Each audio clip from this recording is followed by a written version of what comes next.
Bonjour et bienvenue au rendez-vous Nicolet-Yamaska. Cette semaine, on s'informe sur les activités hivernales dans la municipalité de Grand-Saint-Esprit. On fait le survol de l'actualité avec Mathieu Allard, mais tout d'abord, on découvre une nouvelle activité de pêche blanche spécialement conçue pour les groupes. Bonne émission!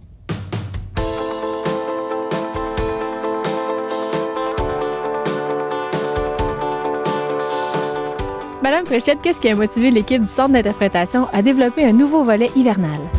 Ah, bien, dans le fond, moi, je connais déjà le lac Saint-Pierre depuis que je suis toute petite parce que j'habite tout près.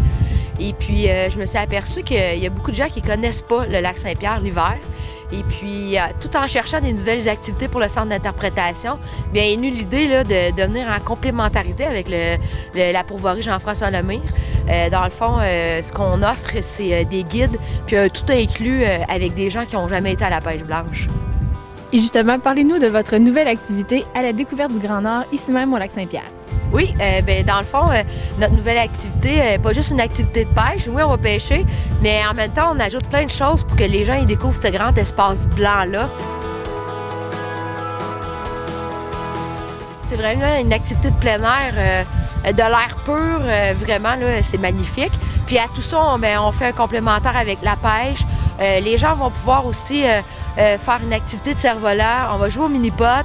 On a un volet aussi éducatif, donc on va faire la dissectation d'un poisson avec les jeunes ou les plus vieux pour leur montrer un peu la ressource, c'est quoi, sa problématique aussi. Et puis, on va faire connaître plein d'autres choses qu'on peut faire aussi sur le lac Saint-Pierre l'hiver. Et à quel type de clientèle est-ce que ça s'adresse? Dans le fond, on visait plutôt les groupes scolaires, mais on s'aperçoit, depuis qu'on en parle, beaucoup la famille. Dans le fond, des familles qui savent qu'ils peuvent louer une cabane pour aller à la pêche, mais vu qu'ils n'ont jamais fait ça, n'ont jamais osé le faire, bien, nous, dans le fond, on est avec eux toute la journée. Et puis, on occupe aussi les enfants avec des activités pour que ça bouge. Et puis, ça s'adresse un peu à tout le monde. D'ailleurs, notre première activité, qui est dimanche, est vraiment une activité... c'est la fête d'un enfant qui a 13 ans avec tous ses copains. Puis c'est l'activité qu'on va avoir là, pour tout tester nos nouvelles choses. Et parlez-nous un peu de la durée et du lieu de l'activité. Dans le fond, l'activité, on a comme trois choses. On peut faire une demi-journée, une journée complète, mais on peut aussi seulement offrir le service de guide. Dans le fond, on se déplace puis on arrive sur un bloc de 2 heures puis on interprète le milieu aux gens.